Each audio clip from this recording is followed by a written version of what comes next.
here with Cindy Whitehead, who is the CEO of the Pink Ceiling. It's great to have you today. Thanks for having me. I appreciate it. So you shared something crazy with me about a product that you created, and I want to touch on that in a minute. But why don't you share a little bit about what it is that you ultimately do so people listening can get to know a little bit more about you? Sure. So at the Pink Ceiling, we basically work sleeves rolled up either in strategy or investing to help other companies propel breakthroughs for women.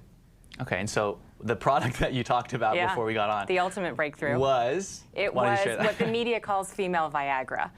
There were 26 drugs for men. I thought it was time we had one for women, and really ultimately a very storied challenge to get that across the finish line and break through not only medically but really societally in that conversation. So has it been successful, and how did you ultimately create it? So it was 12 years in the making in terms of scientific discovery, and it has been successful in the sense that we got it across the line. A condition that we'd known about for 38 years but hadn't been able to get a single product approved for. Us, a small company, got it done, and we sold it. We sold it for $1 billion after that successful approval, and now it's ready to launch this coming fall, so I'm excited to see how it performs in the market. That's not a very bad story there, and a bad win for you. Yeah, it was. Look, it's the ultimate success story, I think, filled with a lot of ups and downs, a lot of both curiosity and confusion, I think, over what we were trying to do. We have a lot of opinions about sex as a society, so we had to really break through that and have an evidence-based conversation to get there. What do most women think about when they hear about Viagra for women? Yeah, I think they think, it's not out already. It's about time that I have something, right? It's been 18 years at this point since Viagra really changed the whole social conversation for men and sex, and it's obvious that there's a biological component for sex for women too. So women are just thinking, good, you know, enough already. Like, I'm glad we finally have one. Well, what's the reaction from men when they find out about this? I think that they are both not sure how to react to me and yet very supportive, of course, of the idea. And again, you know, it is complicated. It is a medical condition. This isn't recreational use. So I've got to get to the scientific conversation, but I think there's a high curiosity factor. So how did you ultimately end up scaling this? Yeah, so look, we built it with a bunch of geeks at the beginning, all of us, and layered in, I think, the commercial expertise as we moved it forward. But it was an idea that was such a need in the market that it was easy to create that path forward, I think, for success. So I have to know, how did you ultimately end up just having the idea or come up with Viagra for women? Were you sitting around a table? How did that happen? Well, it's not, I didn't invent it, so I'm not the scientist who came up with the brilliance in the background. I'm the business person who saw scientists coming up with it and companies walking away from women's health as opposed to going toward it.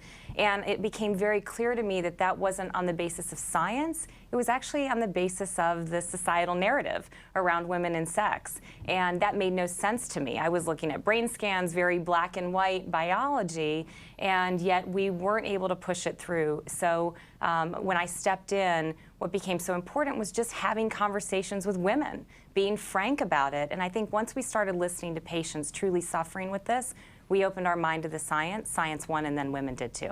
So for entrepreneurs or wantrepreneurs listening, they hear the $1 billion number that you mentioned earlier, and it can be intimidating, and sometimes it just seems like success must just come naturally to you. But I think a lot of people need to know how many failures happen on that way. So could you share some of those and some of the lessons? No question. So the first thing I'm going to say is we need to stop chasing unicorns and start remembering that we're just workhorses. That's what you got to do. Show up every day, blood, sweat, and tears if you have complete conviction in the mission. There are failures for sure. We got turned down the first time. And we had to figure out a way to go out, raise the money, go forward, and actually dispute the FDA, which is a path that pharmaceutical companies have. It is definitely the road less traveled. So that was, in the face of failure, what are we going to do? And the answer was clear to us that we're going to do the right thing for women, and win or lose, we're going to take it all the way. So I think that, you know, we do have such an obsession right now with the unicorn concept. I so wish we would just replace it with workhorse, because that's what being an entrepreneur is all about. So you were sharing some of your tips about failure. Could you give us a contextual example or a story from your past about when you really failed or felt like you hit a wall? Well, look, when I was rejected by the FDA in my last venture, I think that was really a moment of, oh my gosh, how are we going to go forward, right? How am I going to go out, raise the money to do the additional work?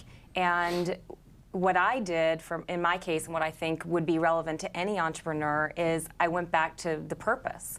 And I was lucky that women knew I was doing this. They wrote me every day, and I could go for therapy to my inbox and read, all of these women cheering me on and be reminded of why I was doing it. So I think that ultimately empathy becomes your superpower. If you'll just listen to the people you're trying to serve, you can refocus, retrench, and move forward. So did you always have a tribe and a community of women just championing you? I did. I'm very fortunate. I can't say at the beginning, right? Who heard of Sprout and female Viagra? We were a tiny little company. I laugh that when we started getting media attention in our office building, people started going up in the elevator with me going, oh my, I know what you do now on the 10th floor. But when that came out, what was so overwhelming for me is how it really connected to people and how they then connected to me. And that became the fuel. I was always fueled by injustice, but then I became fueled by very personal stories with women who were willing to share it with me. So you're obviously a business rock star. Go back a little bit into your past and share with us, what did you do before you were a successful entrepreneur? Before a successful entrepreneur, well, I was in pharma for a long time, and loved the science, but knew that big companies just weren't the right fit for me, right? The homogeneity of corporate America just is not where I fit. I think the environments in which you celebrate the diversity, the differences, the quirks of all your people are the ones in which you'll be the most successful. So I progressively went smaller, smaller, smaller until I decided to do it for myself. Something you referenced earlier, and I want to bring it back up, is purpose. How important is purpose for you and for your team and for your life and your business? Crucial. So for my teams, it has always been about the mission, and I think you have to find those people who, again, have conviction to the core of what you're trying to accomplish, because then you can persevere through the hard times, you can celebrate collectively the good times, and I think at the end of the day, you look to the left and the right, and you're happy to cross the finish line with those people. So what are some of the 3 tips you have for an entrepreneur? Because you've shared some incredible stuff, but just to recap and simplify, what are some of the 1 or 2 or 3 biggest takeaways as an entrepreneur you have that the entrepreneurs listening can benefit from? I think one is be unapologetic in your mission. That is how we got it done, without apology to all of the people who were the cynics, that we wouldn't be able to do it. I think the second is empathy. Use empathy as your superpower. Really connect to the people that you're there to serve. That will propel you forward. And I think the final is be very real about valuation and value creation. That's your job. And I think that this goes back to sort of the concept of the unicorn. We should really think, are we driving real workhorse type value day in and day out, not only for shareholders, but for the market we're trying to serve. So when I ask you these quick questions, just say the first thing that comes to your mind. Are you ready? I'm ready. Okay, let's go. Who's your favorite entrepreneur? Sarah Blakely. What is your favorite book? Purple Cow. If you could have a superpower, what would it be? I already have it. It's empathy. Empathy. Wow. Okay. Who's your favorite superhero? Wonder Woman. How do you unplug? I watch Silicon Valley. If you could go anywhere in the world, where would you go? Fiji. What is your favorite car? Car?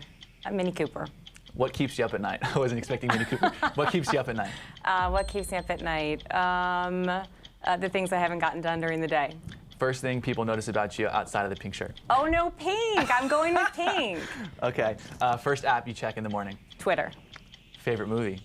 Intouchables, which I can't say because I don't have a good French accent. Describe yourself. How about anything with Hugh Grant? Okay. I'll make it easier. Describe yourself in 1 word. Unapologetic.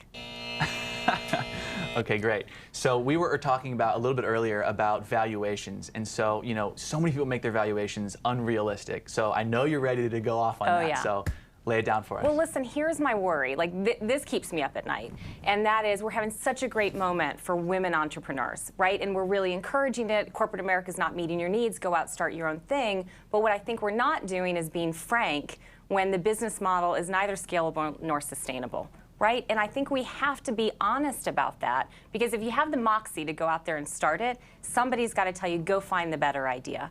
And that's my worry, is that we're going to look 5 years from now back at a lot of these businesses women start, and we're going to rehash some old themes on women not being successful entrepreneurs, when in fact I think they've got all the chops to do it.